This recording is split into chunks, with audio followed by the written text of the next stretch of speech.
Hi everyone, welcome back to No Man's Land, where I have to turn this barren expanse of land into a habitable place for people to live.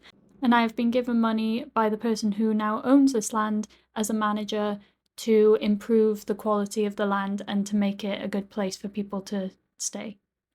In the last episode, I found a fisherman called Henri who lived on a little island of the lake and offered him a place to stay in exchange for him to move off the little island.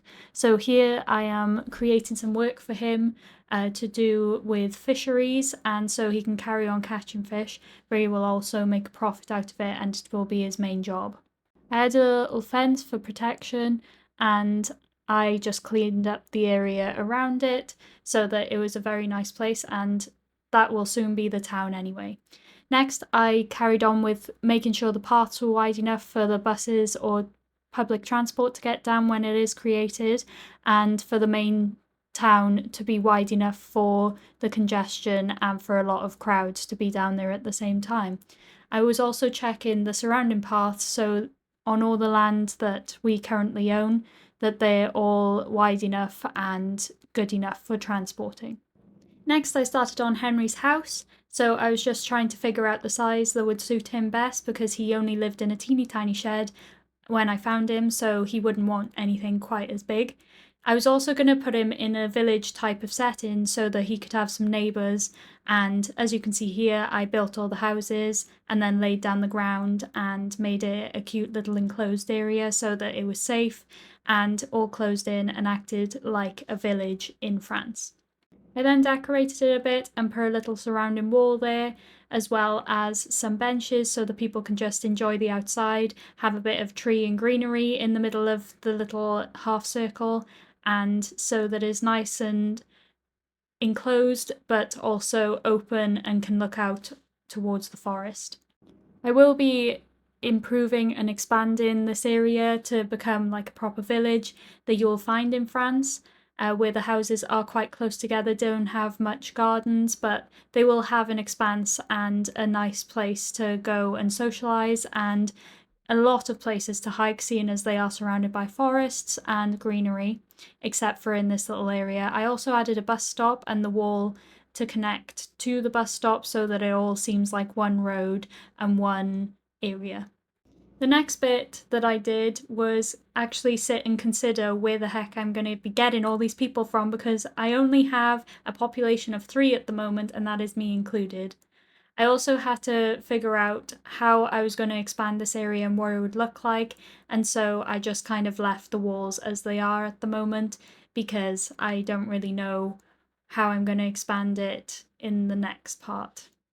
Then went around and added, like I said, little decorative pieces and also lights so that people could actually see in the dark instead of tripping over themselves when they tried to get home. And obviously, beforehand, there was no lights here, so obviously I had to add them in. But I think it looks really cute, and it's definitely something that I had in mind because this definitely, to me, looks like a French little village surrounded by rural area.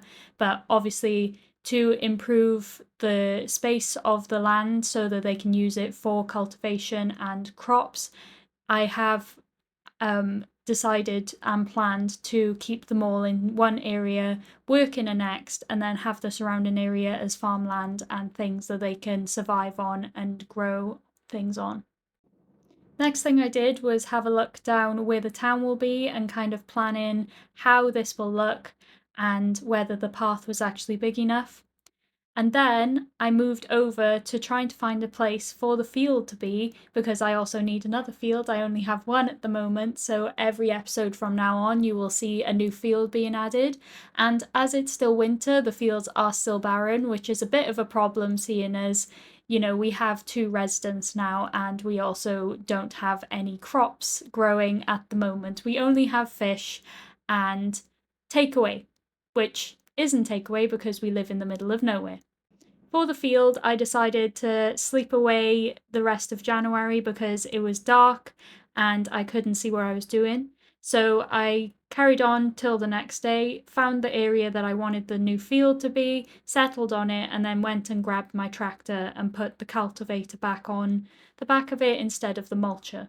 At the moment, I have concentrated on just one area of the land because I think that the more it's built up and the more life is in it, the better, and then I can just focus and expand around it to further out lands and just make sure that the town is all nice and in close proximity in the middle, and then all the more rural places or the more cropland that we have is further out and further afield, including animals that we are going to have and things like that.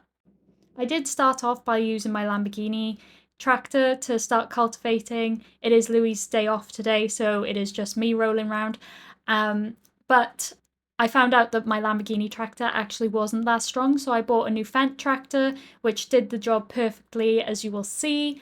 And I'm very happy with where I put the field. It's very close into the middle of the town, and it would be very beneficial for people to start harvesting it, as it's very close to their houses when it is finally seeded and is ready to harvest, so that's a good thing.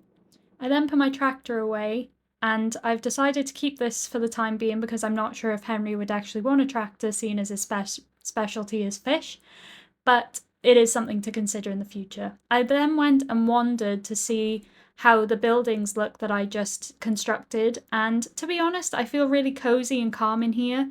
However, when I did step foot in here, I felt like I was being watched. So when I turned around and saw shadows lurking in the forest, I was a bit stunned.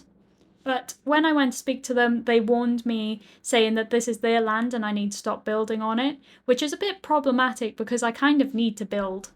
I went to ask Henri about his knowledge on these people, and he explained that they'd lived in the forest for many, many years, but their population was dwindling because they didn't have enough resources and food to now feed themselves on this barren land. So I came up with an idea to offer them food, resources, and shelter in exchange for their land, but I'm not really sure how I'm gonna offer that to them without them being quite offended. And additionally, like I mentioned before, currently we have no food growing, so even though I'm offering them these things, some of them I don't even have yet. I can give them jobs, I can give them shelter, but I can't give them food yet. If you're wondering how I'm going to overcome this problem, I don't know yet, but tune into the next episode to see how I do overcome this problem and make a treaty with the people that I found in the forest.